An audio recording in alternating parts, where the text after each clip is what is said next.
ఆయన నడయాడే ప్రత్యక్ష దైవం. ఆయన శ్రీమన్నారాయణ స్వరూపం. ఆయన శ్రీ వైష్ణవ ప్రతిరూపం. ముఖార విందంపై నిండైన తిరునామంతో త్రిదండాన్ని ధరించి కాషాయాంబరధారిగా దర్శనమిచ్చే ఆ అవతార స్వరూపమే పరమహంస పరివ్రాజకాచార్య శ్రీ శ్రీ శ్రీ త్రిదండి శ్రీమన్నారాయణ చినజీయర్ స్వామివారు. వారి దర్శనమే మహద్భాగ్యం. వారి ఆశీర్వాదమే మహాపుణ్యప్రదం. వారి మంగళాశాసనమే వేదవాక్కు. అటువంటి రామానుజ స్వరూపులు ఈనాటి కోటి దీపోత్సవ కార్యక్రమానికి విచ్చేయటం మన అదృష్టం. శివకేశవులకు అభేదం లేదనేందుకు నిదర్శనంగా వేదికపై హరిహరులు దర్శనమిస్తున్నారనే చెప్పాలి. ఇటీవలే వారు 59వ తిరునక్షత్ర మహోత్సవాలను జరుపుకుని ఈ కోటి దీపోత్సవ ప్రాంగణానికి విచ్చేశారు. శ్రీ శ్రీ శ్రీ త్రిదండి శ్రీమన్నారాయణ చినజీయర్ స్వామివారిని అనుగ్రహ భాషణ సహిత ఆశీస్సులు అందించవలసిందిగా సభక్తిపూర్వకంగా కోరుతున్నాం.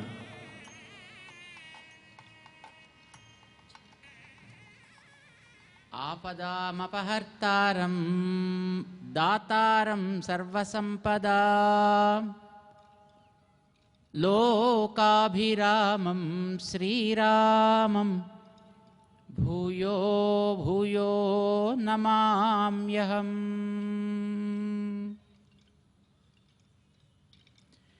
జై శ్రీమన్నారాయణ. ప్రియ భగవద్బంధువులారా,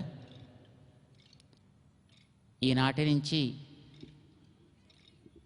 ఈ భాగ్యనగరానికి ఆధ్యాత్మిక కాంతిని ప్రసాదించే కోటి దీపోత్సవ కార్యక్రమాన్ని ఈ ప్రాంగణంలో శ్రీమాన్ నరేంద్ర చౌదరి దంపతులు భక్తి టీవీ ద్వారా అందిస్తున్నందుకు ముందుగా వారికి మేము అనేక మంగళాశాసనాలు చేస్తున్నాం. ఆ కార్యక్రమాన్ని ప్రారంభం చేసుకోవడానికని ఎంతో శ్రద్ధతోటి వచ్చిన మీ అందరికీ మంగళాశాసనాలు చేస్తున్నాం.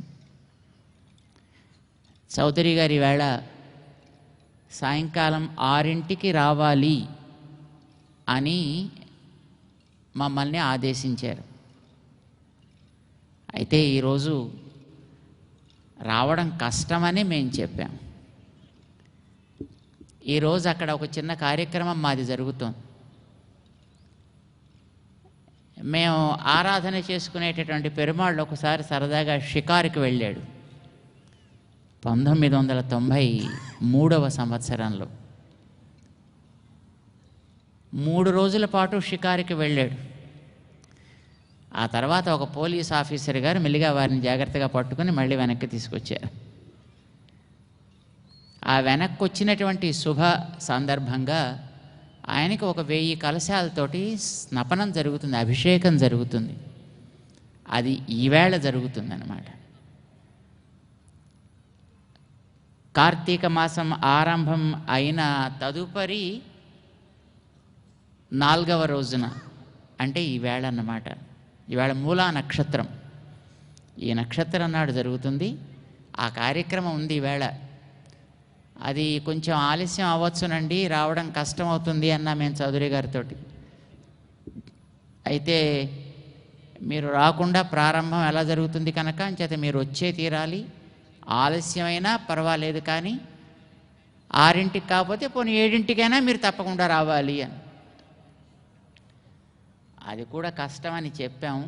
కానీ వారిలో ఉండేటటువంటి మంచి కార్యం చేయాలి అనే ఒక శ్రద్ధ, ధర్మాన్ని 10 మందిలోకి తీసుకొని పోవాలనేటటువంటి మంచి ఆచరణను అందరికీ అందించాలి అనే ఒక ఉత్సాహం కాస్త ఆలస్యమైనా మేము ఇక్కడికి వచ్చేటట్టు చేసింది.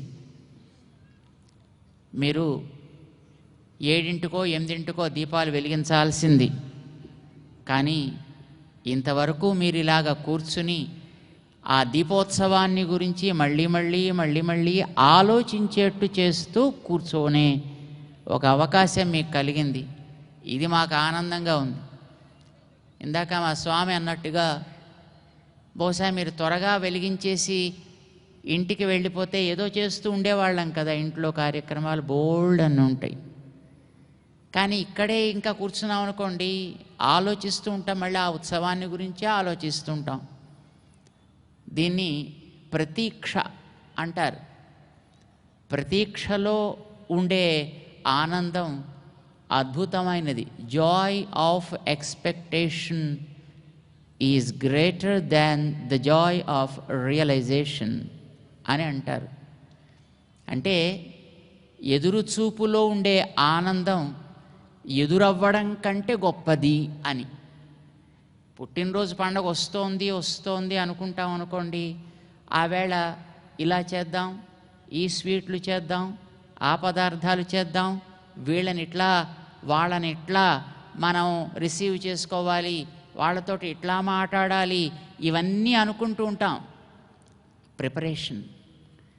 కానీ పుట్టినరోజు పండగ వచ్చేసింది అనుకోండి, ఆ వేళ అంతా హడావిడే, వచ్చేవాళ్ళు వెళ్ళేవాళ్ళు అంతా మొత్తం గడబడిగా అయిపోతుంది. కానీ ఆ ముందు ఉండేటటువంటి ఎదురు చూపు చాలా ఆనందాన్ని ఇస్తుంది. దీపాలు మనం అందరం వెలిగించాలి, ఆ వెలిగించాలనుకునే ఆనందం చాలా గొప్పది. ఈ కార్తీక మాసం దీపాలకి ప్రసిద్ధి, అగ్నిహోత్రానికి ప్రసిద్ధి, అగ్నిహోత్ర ఆవిర్భావాన్ని మనకు అందించేటటువంటి వనాలకి ప్రసిద్ధి. అందుకోసమనే మన వాళ్ళు ఈ కార్తీక మాసంలో వన భోజనాలని చేస్తుంటారు. వన భోజనాలని ఇదివరకు రోజుల్లో చాలా వనాలు ఉండేవి కనుక ఆ వనాలకు వెళ్ళి ఆ వన దేవతలని ఆరాధన చేసి ఆ వనంలోంచి వచ్చేటటువంటి అద్భుతమైనటువంటి శక్తిని తాము కూడా స్వీకరించి పవిత్ర భావనతోటి గృహోన్ముఖులవుతూ ఉండేవారు. అంటే ఈ కార్తీక మాసం ఈ ప్రకృతికి అంతటికీ కూడా అద్భుతమైన శక్తిని ఇస్తుంది. ప్రకృతి అంతా పచ్చదనం కలిగినది కదా. అగ్నిహోత్రం రకరకాలుగా వస్తుంది. భూమిలోంచి ఒక రకమైన అగ్నిహోత్రం వస్తుంది, నీళ్లల్లోంచి ఒక రకమైన అగ్నిహోత్రం వస్తుంది, ఆకాశంలోంచి ఒక రకమైన అగ్నిహోత్రం వస్తుంది. మన లోపల కూడా ఒక రకమైన అగ్నిహోత్రం ఉంది. లోపలుండే అగ్నిహోత్రం మన అందరికీ అనుభవమే. ఇంకో అరగంట సేపు కూర్చోబెడితే ఆ లోపలుండే అగ్నిహోత్రం మరీ బాగా ఎక్కువైపోయి ఆ లోపల ఎలకలు, తర్వాత ఏనుగులు కూడా పరిగెట్టేస్తాయి. దీని పేరు ఔదర్యము అని అంటారు. అంటే ఉదరంలో ఉండే అగ్నిహోత్రం వైశ్వానరుడు అని ఆయనకి పేరు. జఠరాగ్ని అని అంటారు. ఇది మన లోపలుండే అగ్నిహోత్రం. ఇది భూమిలోంచి వచ్చే అగ్నిహోత్రం ఒకటి ఉంది. భూమిలోంచి వచ్చేది అంటే నేరుగా మట్టిలోంచి రాదు, కానీ భూమిలోంచి పెరిగే వృక్షాలలోంచి వస్తుంది. వృక్షాలు కొన్నిటిని మన వాళ్ళు హోమాదులు చేయడానికి, యజ్ఞాలు చేయడానికి, అగ్నిని పుట్టించే సాధనాలుగా వాడతారు. సెమీగర్భ అశ్వత్థము అని ఒక వృక్షంలోంచి క్రింద పెట్టే ఒక కర్రని తయారు చేసి, మరొక వృక్షంలోంచి దాని పైన పెట్టే కర్రని తయారు చేసి, అవి రెండింటినీ పెట్టి మనం పెరుగు ఇండ్లలో చిలుకుకున్నట్టుగా చిలుకుతారు. అందులోంచి అగ్నిహోత్రం పుడుతుంది. ఆ పుట్టినటువంటి మధిత అగ్నితోటి హోమ కార్యక్రమాలు చేస్తుంటారు. దేవుడికి చేసే ఆరాధనలన్నీ దాంతో చేస్తూ ఉంటారు. ఇది హోమాలు చేయడానికి పనికొచ్చే అగ్ని అన్నమాట. దాని పేరు వైదికాగ్ని, ఆరణి అని అంటారు ఆ అగ్నిహోత్రం పుట్టించే సాధనాన్ని. దాంట్లోంచి వచ్చే అగ్నిహోత్రం వైదిక అగ్ని అన్నమాట. ఇది భూమిలోంచి వచ్చే వృక్షాల్లోంచి వచ్చింది కనుక అది భౌమ అగ్ని అని అంటారు. నీళ్లల్లోంచి కూడా అగ్నిహోత్రం రావడం ఎప్పుడైనా విన్నారా? నీళ్లు అగ్నిని ఆర్పేస్తాయి కదండి, నీళ్లలోంచి అగ్నిహోత్రం ఎట్లా వస్తుంది అని మనకి సందేహం రావచ్చు. కానీ నీటిలోంచి వచ్చే ఒక అగ్నిహోత్రం కూడా ఉంది. చిన్నప్పుడు చదువుకుని ఉంటారు. దాని పేరు బడబ అగ్ని అంటారు. ఈ బడబ అగ్ని సముద్రంలో వస్తుంది. మీరు ఎప్పుడైనా విన్నారో లేదో, 1977వ సంవత్సరంలో మన తూర్పు తీరంలో అవనిగడ్డ అని ఒక ప్రాంతం ఉంది. ఆ అవనిగడ్డ ప్రాంతంలో ఒక పెద్ద టైడల్ వేవ్ వచ్చిందండి. ఒక మృత్యు కెరటం వచ్చింది. చాలా నేలలన్నీ బీడువారిపోయాయి ఆ సమయంలో. అప్పుడు ఆ వచ్చినటువంటి కెరటాలతో పాటు అగ్ని కూడా కనిపించింది అని దాన్ని చూసిన వాళ్ళు అప్పట్లో చెప్పారని పేపర్స్ రాసాయి. దాని పేరు బడబాగ్ని అని అంటారు. ఇది సముద్ర ప్రయాణాలు చేసే వాళ్ళకి పరిచయం ఉంటుందట. ఇది నీటిలోంచి వచ్చే అగ్నిహోత్రం. ఆకాశంలోంచి వచ్చేటటువంటి అగ్నిహోత్రాలు 2 రకాలుగా ఉంటాయి. సూర్యుడి ద్వారా మనకు వచ్చేది దాన్ని దివ్య అగ్ని అని అంటారు. అంతేకాకుండా నీరు ఇంధనంగా కలిగిన అగ్నిహోత్రం కూడా ఒకటి ఉంటుందండి. మేఘాలు అప్పుడప్పుడు ఉరుములు ఉరుస్తూ ఉంటాయి. ఆ ఉరిమినప్పుడు అందులోంచి పెద్ద విద్యుల్లతలు వస్తాయి. మెరుపు తీగలు అంటారు కదా. ఈ మెరుపు తీగ కూడా ఒక రకమైనటువంటి అగ్నిహోత్రం. ఇది కూడా ఆకాశంలోంచి వచ్చే అగ్నిహోత్రం అన్నమాట. ఈ అగ్నిహోత్రం ప్రధానంగా ఆరాధనలు అందుకునే కాలం ఈ కార్తీక మాసమంతా అగ్ని ఆరాధన కోసమనే వినియోగించేటటువంటి కాలంగా మన గ్రంథాలు చెప్తున్నాయి. ఎందుకనంటే ఈ మాసానికి పేరు పెట్టడంలోనే అలాంటి ఒకదాన్ని మనకి అద్భుతంగా తెలియచేశారు. కార్తీక మాసం అని కదా ఇప్పుడు ఈ నెలకి పేరు.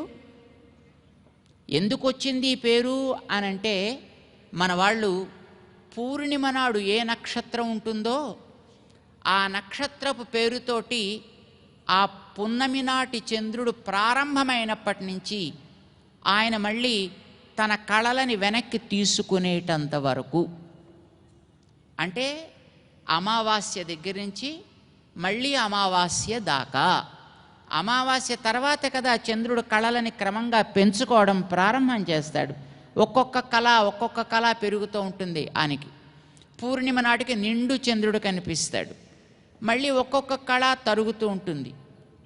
అమావాస్య నాటికి మళ్ళీ కళలన్నీ ఆయన వెనక్కి తీసేసుకుంటాడు. ఈ పున్నమి చంద్రుడు ఏ నక్షత్రంతో కలిస్తే ఆ నక్షత్రం పేరు ఆ చంద్రుడు ఉండే కాలానికి అంతటికీ పెడతారు. ఇది చాంద్రమానమని మన వాళ్ళు లెక్క. ఇప్పుడు రాబోయేటటువంటి కార్తీక పూర్ణిమ కృత్తికా నక్షత్రంతో కలిసి ఉంటుందండి. ఈ కృత్తికా నక్షత్రంతో ఉంటుంది కనుక ఈ చంద్రుడు ప్రారంభమైన రోజు నుంచి, అంటే మన దీపావళి అమావాస్య దాటిన రోజు నుంచి రాబోయేటటువంటి మళ్ళీ 30 తారీఖు దాకానో ఈ మొత్తం ఈ 29 రోజుల కాలాన్ని కార్తీక మాసము, కృత్తికా నక్షత్ర సంబంధం కలిగిన మాసం కనుక కార్తీకము అంటారు.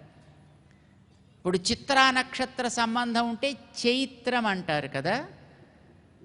శ్రవణ నక్షత్ర సంబంధం ఉంటే శ్రావణం అంటారు.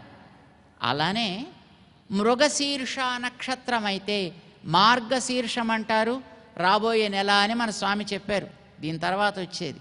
ఇప్పుడు మనం ఉండే ఈ గడుస్తూ ఉండే కాలం కృత్తికా నక్షత్ర సంబంధం కలిగిన చంద్రుణ్ణి పొంది ఉంది కనుక ఈ నెలకంతటికి కార్తీకమని పేరు పెట్టారు. ఈ కృత్తికా నక్షత్రానికి దేవత అగ్ని. ఒక్కొక్క నక్షత్రానికి ఒక్కొక్క దేవత ఉంటుందండి. ఆ దేవతని బట్టి ఆ నక్షత్ర ప్రభావం కలిగిన మాసం ఒక్కొక్క గొప్పతనాన్ని పొందుతూ ఉంటుంది. కృత్తికా నక్షత్రానికి దేవత అధిదేవత అగ్ని.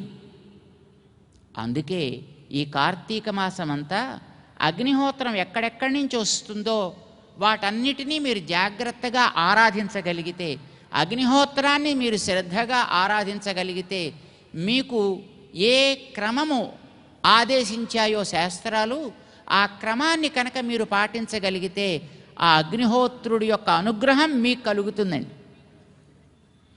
అగ్నిహోత్రుడు అనుగ్రహం మనకెందుకండి అంటే, శ్రియమిచ్చేత్ హుతాశనాత్ అని శాస్త్రం. డబ్బులు ఎంతమందికి కావాలో చేతులు ఎత్తండి చూద్దాం. డబ్బులు ధనం ఎంతమందికి కావాలి? ఎవరికి వద్దా? ఎవరికి వద్దా? నిజంగా వద్దా? ఈ నెలలో వద్దంటే రావండి. Yeah, be sincere, be truthful. ఎంతమందికి కావాలో సంపదలు చెప్పండి. That's great. అందరికీ కావాలి.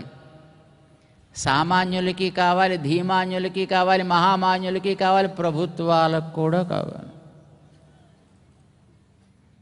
వాళ్ళు ట్యాక్సెస్ ద్వారా కలెక్ట్ చేసే డబ్బులు చాలవండి నడపడానికి గవర్నమెంట్ని.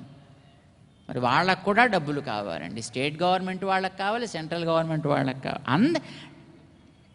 ధనం లేకుండా ఏం సాగుతుందా? ధనమూలం ఇదం జగత్. ధనం చెడ్డది కాదు. ధనం వాడుకునే విధానం తెలిస్తే అది మంచిదవుతుంది. ధనం కావాలి మనకందరికీ, ఎస్. అయితే ఆ ధనాన్ని మనం ఎట్లా సంపాదించుకోవాలి అనే దాన్ని మనకి శాస్త్రాలు చెప్తున్నాయి.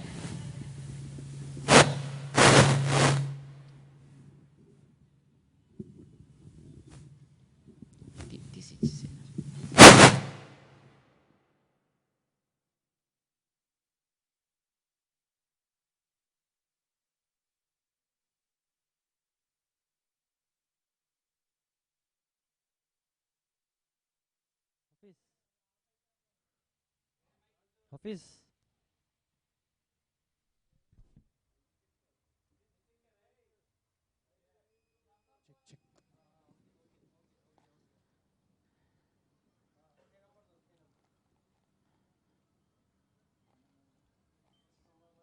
ప్రపంచంలో ఏది చెడ్డది కాదండి. భగవంతుడు సృష్టిలో ఏది చెడ్డది కాదండి. విషం కూడా మంచిదే, తెలిసి వాడితే. ఎప్పుడు వాడాలో అప్పుడు వాడితే, ఎంత వాడాలో అంత వాడితే, ఎవడికి వాడాలో వానికి వాడితే విషం కూడా మంచిదేనండి. ప్రాణాలు పోయే దశలో ఆ ప్రాణం నిలపడానికి విషం కూడా పనిచేస్తుందట. ప్రపంచంలో ఏది చెడ్డది కాదండి. ఆవు పేడ కూడా చాలా మంచిదండి. గోశాలలో ఉంటే చాలా మంచిది. ఆఫీసులో పట్టుకొచ్చి పెడతామంటే చెడ్డది. ఒక్కొక్క దానికి ఒక్కొక్క స్థానం ఉంటుంది, ఒక్కొక్క క్రమం ఉంటుంది. ఆ క్రమంలో దానిని మనం వాడగలిగే యోగ్యత పొందితే, ఆ రకమైనటువంటి తెలివి మనం కనుక పొందగలిగితే ఈ ప్రపంచంలో చెడ్డ వస్తువు అనేది ఏదీ లేదు. కత్తి మంచిదే కదా, డాక్టర్ గారి చేతిలో ఉంటే రోగాలు పోగొడుతుంది, దొంగగారి చేతిలో ఉంటే ప్రాణాలు తీసేస్తుంది. ప్రపంచంలో చెడ్డ వస్తువులు భగవంతుడు ఎందుకు సృష్టిస్తాడు కనుక ఆయన సృష్టించే ప్రతి వస్తువు మంచిదే అవుతుందండి. ధనం కూడా మంచిదే. ఆ ధనాన్ని మనం సవ్యంగా వాడుకునే తెలివితేటల్ని భగవంతుడు మనకిచ్చాడు. And we need to use them. వాటిని మనం చక్కగా వాడుకోగలగాలి. ఆ ధనం మనకి పెరగాలంటే ఎవడిని ఆరాధన చేయాలి అని మన వాళ్ళు ప్రశ్న వేసుకుని సమాధానం చెప్పారు మన ఋషులు. శ్రియం, శ్రీ అంటే ధనం. శ్రియమిచ్చేత్, ధనం కావాలి అనంటే హుతాశనాత్, అగ్నిహోత్రుని ద్వారా పొందండి. అంటే అగ్నిహోత్రుని మనం కనుక శ్రద్ధతోటి ఆరాధన చేయగలిగితే సంపదల్ని మనం పెంచుకోవచ్చు, మంచి సంపదలని పెంచుకోవచ్చు. సంపద వచ్చే సోర్స్ని బట్టి మనలో కూడా ఒక్కొక్క రకమైన ప్రేరణ కలిగిస్తుందండి. అది చెడ్డవాడి దగ్గర నుంచి మన దగ్గరికి వస్తే మనలో కూడా ఏదో చెడు పని చేయాలనే ప్రేరణ కలుగుతుంది. అది ఒక చక్కటి వ్యక్తి దగ్గర నుంచి మన దగ్గరికి వచ్చింది అనుకోండి, ధార్మికంగా ఆర్జించిన వ్యక్తి దగ్గర నుంచి మన దగ్గరికి వచ్చింది అనుకోండి, మనలో కూడా ధార్మికమైనటువంటి ఆలోచనలని అది రేకెత్తిస్తుంది, పెంపొందింపచేస్తుంది. Source is very very important. అగ్నిహోత్రాన్ని ఆరాధన చేయండి, సంపదలని చక్కగా పొందండి. దానికి ఈ కార్తీక మాసం మీకు యోగ్యమైనటువంటి సమయము. ఇది బలిచక్రవర్తి ద్వారా మనకి తెలుస్తుందండి. బహుశా మీరు వినుంటారు, బలిచక్రవర్తి అని ఆయన ఉండేవాడండి ఇదివరకు కృతయుగంలో. అద్భుతమైనటువంటి దాతృత్వం కలిగిన మహనీయుడు. చేతిలో ఎముక లేకుండా అడిగిన వాడికి లేదనకుండా ఏదడిగితే అదల్లా ఇచ్చేస్తూ ఉండేవాడు ఆయన. మనం కథలు వినుంటాం చిన్నప్పుడు. ఇచ్చే లక్షణం ఉంది కానీ తోటివాణ్ణి సహించే లక్షణం అతడిలో లేకపోవడం చేత ఇంద్రుణ్ణి చావకొట్టి వాడి రాజ్యాన్ని కూడా లాగేసుకున్నాడు. లబో దిబోం అన్నాడు పాపం ఇంద్రుడు. సరే నీకు ఏమైనా చేసి పెడతాను లేవాయా అన్నాడు భగవంతుడు. ఇంద్రుడి కోసమని భగవంతుడు యాచకుడయ్యాడు. లక్ష్మీ భర్త ఒకడి దగ్గరికి వెళ్ళి చేతులు చాచేవాడయ్యాడు. తెలుసును బలిచక్రవర్తికి గురువులు చెప్పారు కనుక. అయినా సరే అంతవాడొచ్చి చేతులు చాచి దేహి అని అంటే నేను ఇవ్వకుండా ఎట్లా ఉంటానా, ఇచ్చేస్తానన్నాడు. రాజ్యం గీజ్యం పోతే పోనిమ్మన్నాడు. ఆయన అడిగినవి దానం చేసేసాడు. అయితే ఆ సమయం అగ్నిహోత్ర ఉపాసన చేస్తున్న కార్తీక మాసం అండి. ఈ నెలలోనే ఆయన హోమం చేస్తున్నాడు ఆయన. ఎందుకంటే ఇది అగ్నిహోత్రాన్ని ఉపాసించే కాలం కదా. అందుకోసమనే ఆయన హోమాన్ని ప్రారంభం చేశాడు. హోమ కార్యక్రమం జరుగుతోంది. పూర్ణాహుతి కాల. ఇంతలో బలిచక్రవర్తి దగ్గరికి వామనుడు వచ్చాడు. అయ్యా, నాకు త్రిపద పరిమిత భూమి 3 అడుగుల నేలనివ్వయా అన్నాడు. ఓ ఇచ్చేస్తున్నాను అన్నాడు ఆయన. ఇంతలో ఈ స్వామి పెరిగాడు. మరి పాదాలు కూడా పెద్దవయ్యాయి. ఒక పాదంతో నేలని కొలిచాడు, మరొక పాదంతో నింగిని కొలిచాడు. మరి 3వ పాదం ఎక్కడ పెట్టమంటావా అని అడిగాడు ఆయన. అయ్యా, నా మీద మోపవయా నా తల అంటూ పాపం వంచాడు మహనీయుడు. సరే, ఇంత ఉదారంగా నువ్వు ఉన్నావు కనుక బలి, నీకు మరొకడితో భాగం పంచుకోనవసరం లేనటువంటి ఒక అద్భుత రాజ్యాన్ని ఇస్తా అంటూ ఒక ప్లానెట్ అంతా మొత్తం అతనికి దారాదత్తం చేసేసాడండి భగవంతుడు. రసాతలం అనే ఒక లోకాన్నే అతనికి ఇచ్చేసాడట. అయితే బలిచక్రవర్తి భగవంతుడిని నమస్కరించి ఒక కోరిక కోరాడు. స్వామి,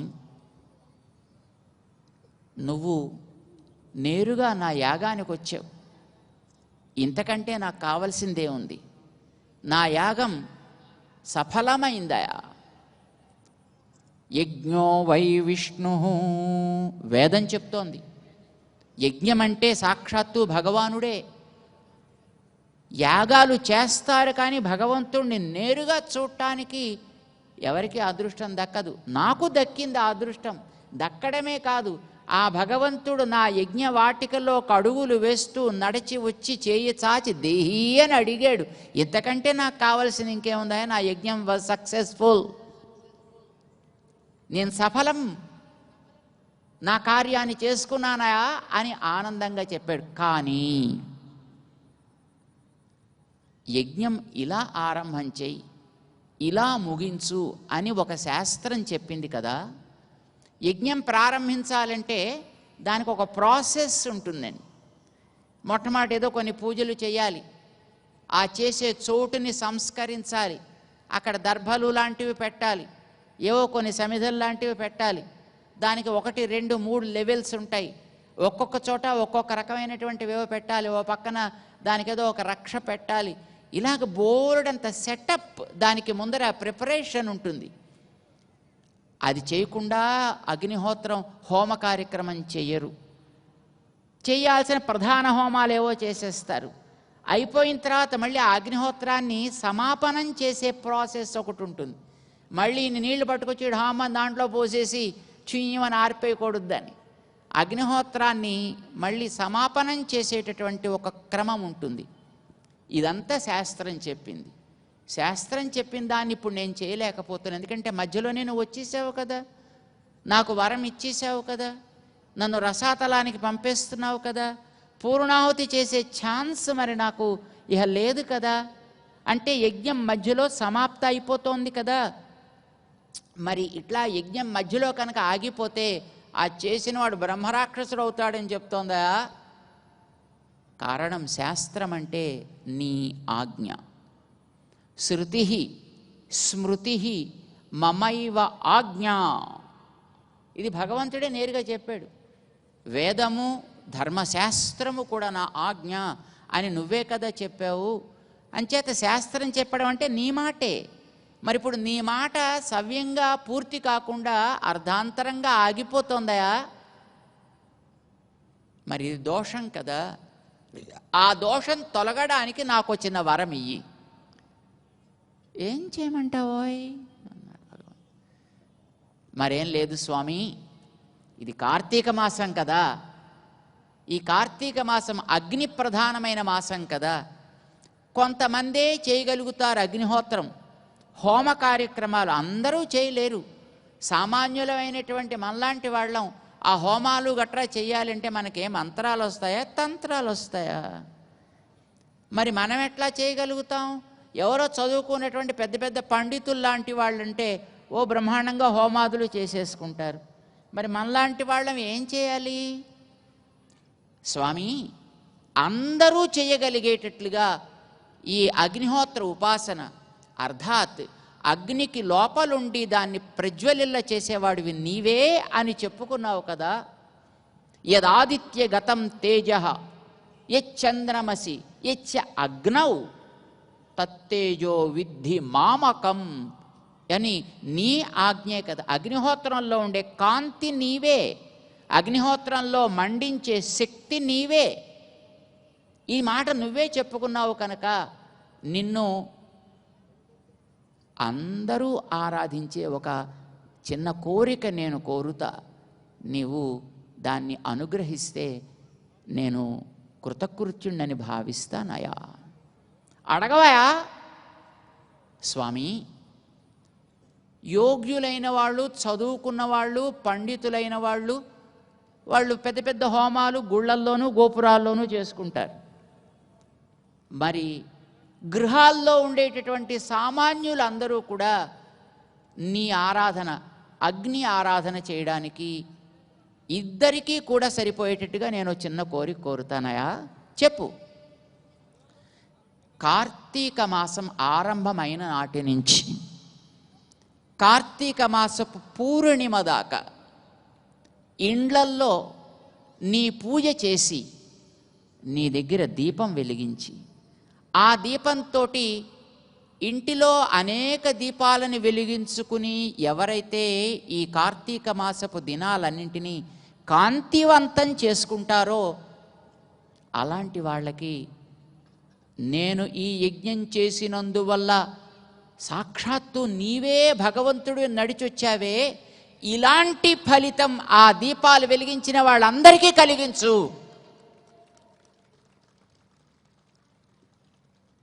ఓరి బాబోయ్, ఏంటి దీపం వెలిగించిన వాళ్ళకంతా ఈ ఫలితం ఇచ్చాము? అవునాయా, నేను అది కోరుకుంటున్నాను. అయితే ఇంకొక చిన్న మాట, అడిగిన వాడిని నేను కదా, ఇచ్చేవాడివి నీవు కదా.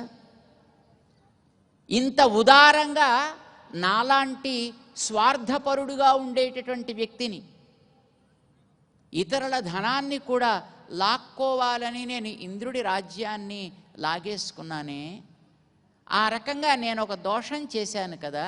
అయినా నన్ను కరుణించి నువ్వు నా యజ్ఞవాటికకి నడిచొచ్చి నన్ను కరుణిస్తున్నావే, నాకు ఒక గొప్ప రాజ్యాన్నే ఇచ్చేస్తున్నావే. రాజ్యం ఇచ్చి ఊరుకోలేదండి ఆయన. బలి రసాతలాన్ని నీకిచ్చి నీ ద్వారం దగ్గర నేను కాపలాదారుగా ఉంటానయా అన్నాడండి స్వామి. బలిచక్రవర్తి దగ్గర గేట్ కీపర్గా ఉన్నాడు ఆయన. He's always at his beck and call. మరి నా మీద ఇంత దయ చూపిస్తున్నావు కదా, ఇలాంటి దయ ఈ కార్తీక మాసంలో పాడ్యమి నుంచి పూర్ణిమ దాకా ఎవరెవరు ఇండ్లల్లో పూజ చేసి నీ ఔదార్యాన్ని తలుచుకుని, నాకు నువ్వు చేసిన మహోపకారాన్ని స్మరించి నీ ఆరాధన చేసి నీకు దీపాన్ని చూపించి, ఆ దీపంతో తమ గృహాలన్నిటినీ ఎవరు కాంతితోటి నిండేటట్టు చేసుకుంటారో వాళ్ళందరికీ నాకొచ్చినంత గొప్ప ఫలితం అంటే నీ అనుగ్రహం నేరుగా కలుగుగాక. సరే, భగవంతుడు దయాళు అండి. ఆయన ఓకే అన్నాడు. స్వామి, ఇది ఇంటికి మాత్రమే పరిమితం, కానీ ఇండ్లల్లో మాత్రమే కాదు కదా సుఖం, మొత్తం ఊరంతటికీ సౌఖ్యం కావాలి. ఇప్పుడు మా నరేంద్ర చౌదరి గారు వాళ్ళ ఇంట్లో కూర్చుని హాయిగా దీపం వెలిగించుకుంటే ఎవరు వద్దన్నారండి ఆయన్ని? Nobody says no, right? Nobody demands anything. అయితే ఆయనకి తృప్తి కలగల. ఇది కేవలం నేనొక్కడిని చేసుకునే పండగ కాకూడదు, ఈ సంపదలు నా ఒక్కడితోటే ఆగకూడదు, మొత్తం మా ఊరివారంతా, మా రాష్ట్రం వాళ్ళంతా, మా దేశం వాళ్ళంతా, మా ప్రపంచంలో ఉండే వాళ్ళంతా, ఇది చూసే వాళ్ళంతా, ఇది విన్నవాళ్ళంతా, ఇది కన్నవాళ్ళంతా కూడా ఈ సంపదలు పొందాలి. It's a great thing, right? ఆ సంకల్పం వారికి కలిగింది. ఇంత అద్భుతమైనటువంటి కార్యక్రమాన్ని ఇక్కడ రచన చేశారు. బహుశా మీరు ఊహించగలరు అనుకుంటాను, ఇంత సెటప్ ఏర్పాటు చేయాలంటే ఎంత ఖర్చు పెట్టాలో దానికి. కానీ but he did not care for that money, because you are all benefited. మీరందరూ లాభపడుతున్నారు దీనివల్ల. ఈ భాగ్యనగరంలో, ఈ రాష్ట్రంలో, దేశ విదేశాల్లో ఉండే వాళ్ళంతా ఈ టీవీ చూడడం ద్వారా వాళ్ళకు కూడా ఇలాంటి ఒక కార్యక్రమం, ఇలాంటి ఒక దీపోత్సవం మనం కూడా చేసుకోవాలి కాబోలని అనిపిస్తుంది కదండి. ఇది వారు కోరుకుంటూ, ఇది ఒక ఔదార్యం అంటాం, ఇది మంచి ఔదార్యం. వారికి ఈ రకమైనటువంటి కార్యక్రమం చేసే ఒక చక్కటి ప్రేరణ కలిగింది కనుక he started doing this and he started repeating it every year. ప్రతి సంవత్సరం చక్కగా చేస్తున్నారు, అందరి చేత చేయిస్తున్నారు. ఇది ఇంటికే పరిమితం కాకుండా ఊరికంతటికీ కావాలి కనుక అని బలిచక్రవర్తి భగవన్ కార్తీక పూర్ణిమ దగ్గర నుంచి ప్రారంభించి కార్తీక మాసపు చివరి దాకా ఆలయాల్లో దీపాలు వెలిగించాలి. అక్కడ కూడా ఇలాగే ఆలయాల్లో కనుక హోమాలు చేయడానికి అవకాశం ఉంది. అంచేత అగ్నిహోత్రంతో హోమం చేసి ఆ హోమంలోంచి వచ్చినటువంటి అగ్నిహోత్రంతో దీపాలు ఆవిష్కరించి ఆకాశ దీపం అని పెడతారండి. కార్తీక పూర్ణిమ దగ్గర నుంచి బహుశా మీరు కూడా చూడొచ్చు, మన ఊళ్ళో ఉండేటటువంటి ఆలయాల్లో మీరు గమనిస్తే కార్తీక పూర్ణిమ నాడు ప్రారంభం చేసి ఆకాశ దీపోత్సవం, కార్తీక దీపోత్సవము అని అంటారు.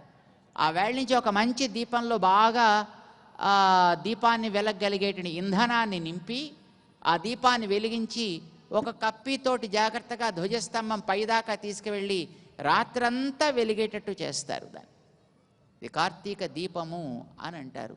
This is for another 15 days. ఇలాగా ఇండ్లల్లో, గృహేషు మందిరేషు చ, ఇండ్లల్లోనూ ఆలయాల్లోనూ కూడా ఈ రకమైనటువంటి దీపాలు వెలిగిస్తే ఇండ్లల్లో చేసుకున్న వాళ్ళకి ఇంటి నిండా సంపద, ఆలయాల్లో చేయడం వల్ల ఊరికందరికీ సంపద, తద్వారా దేశమంతా కూడా సంపదలతోటి తొలతూగుతూ సుభిక్షంగా ఉండేటట్టు చేయాలయా భగవన్, ఇది నేను నిన్ను కోరే వరము అని అడిగిన బలిచక్రవర్తికి స్వామి అంగీకరించి ఆ వరాన్ని ఇచ్చాడు. అందుకే మన వాళ్ళు ఈ కార్తీక మాసం అంతా ఇండ్లలో దీపాలు వెలిగిస్తారు, ఆలయాల్లో దీపాలు వెలిగించుకుంటారు, మంచి దీపకాంతితోటి మొత్తం ఈ మాసం అంతా గడుపుతారు. అద్భుతమైనటువంటి మాసం. అగ్నికి ప్రధానమైనటువంటిది వృక్షాలు కనుక ఈ కార్తీక మాసంలో వృక్షాలలోంచి ఒక అద్భుతమైనటువంటి తేజో ప్రకంపనాలు ప్రకృతిలో వ్యాపిస్తాయిటట్టు. చెట్లల్లోంచి ఒక్కొక్క సమయాల్లో ఒక్కొక్క రకమైనటువంటి శక్తి బయటికి తరంగితమవుతూ ఉంటుంది. ఈ కార్తీక మాసంలో ఔషధీ వృక్షాలన్నీ కూడా అద్భుతమైనటువంటి శక్తిని రిలీజ్ చేస్తాయి. అందుకే మన వాళ్ళు వనాలకు వెళ్ళండి, ఆ వనాల్లో వంట చేయండి. ఇప్పుడు మన వాళ్ళు క్యాటరింగ్ ఇచ్చేసి అక్కడ తినేసి మొత్తం చెత్త అంతా పోసేసి ఆ తర్వాత చేసుకునే వాళ్ళు ఎవరైనా ఉంటే అలా చేసేస్తున్నారండి. But should not spoil. ఎక్కడో వండడం కాదండి, చెట్ల క్రిందకి వెళ్ళాలి, ఆ చెట్ల ఛాయలో వండాలి. ఆ చెట్లల్లోంచి ఒక అద్భుతమైన శక్తి రిలీజ్ అవుతూ ఉంటుంది కనుక మనం వండే పదార్థాలకి ఆ శక్తి చేరుతుందండి. ఆ రకంగా చేరిన ఆ పదార్థాలతో పాటు మన ఒంటికి కూడా ఆ శక్తి చేరుతుంది. మన లోపల కూడా పవిత్రత ఏర్పడడం కోసం అక్కడే ఆ ప్రసాదాలు మనం తీసుకోవాలి. వనాన్ని శుభ్రంగా ఉంచాలి, మళ్ళీ మనం హాయిగా మన ఇంటికి తిరిగి రావాలి. వనదేవతలన్నీ కూడా ప్రసన్నమయ్యేటటువంటి కాలం ఇది. చెట్లల్లోంచే కదా మరి నిప్పొచ్చేది. వనాలు ప్రభావితమవుతాయి, ప్రకృతి ప్రభావితమవుతుంది, గృహాలు మందిరాలు వాటిని ఆశ్రయించుకునేటటువంటి సర్వ మానవాళి కూడా ప్రభావితము కాగలిగే కాలం ఈ కాలం. అందుకే మనం ఈ మాసంలో దీపాలు వెలిగించుకోవాలి, అందరికీ దీపకాంతులు పంచాలి. అయితే ఏ దీపం వెలిగించాలి అనేది ఇక్కడ బయట ఒక దీపం వెలిగించండి, మీలో ఒక దీపం వెలిగించండి. బయట వెలిగించే దీపాలు మీ అందరికీ తెలుసు, ఎందుకంటే ప్రమిదలు మనకు ముందర ఉన్నాయి. అది మట్టితో చేసిన ప్రమిదనో లేదా లోహంతో చేసినటువంటి ప్రమిదలో అందులో ఒత్తులు ఉంటాయి, నూనె ఉంటుంది, మనం వెలిగించేస్తాం. అయితే లోపల మీరు ఒక దీపాన్ని వెలిగించాలి.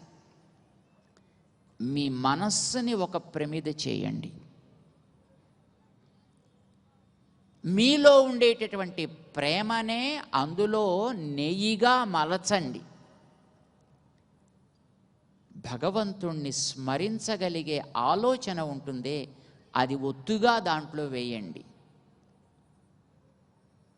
మన గురువులు మనకి చేసిన ఉపదేశం అనే జ్ఞానం ఒకటి ఉందే, ఆ దీపాన్ని వెలిగించండి. ఇది మన బయట వెలిగించిన దీపం ద్వారా లోపల మనం ప్రకాశింప చేసుకోవలసినటువంటి ఒక దీపమని ఒక అద్భుతమైనటువంటి ఋషి మహానుభావులు దక్షిణ దేశంలో ఉండేటటువంటి ఒక ఆయన తమిళ భాషలో చెప్పారండి.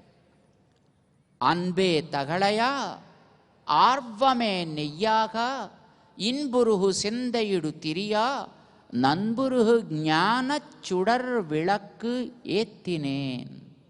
అద్భుతమైనటువంటి జ్ఞానదీపాన్ని నేను వెలిగిస్తున్నాను స్వామికి అని అన్నాడు ఆయన. ఇది మనం చేయాల్సిన పని.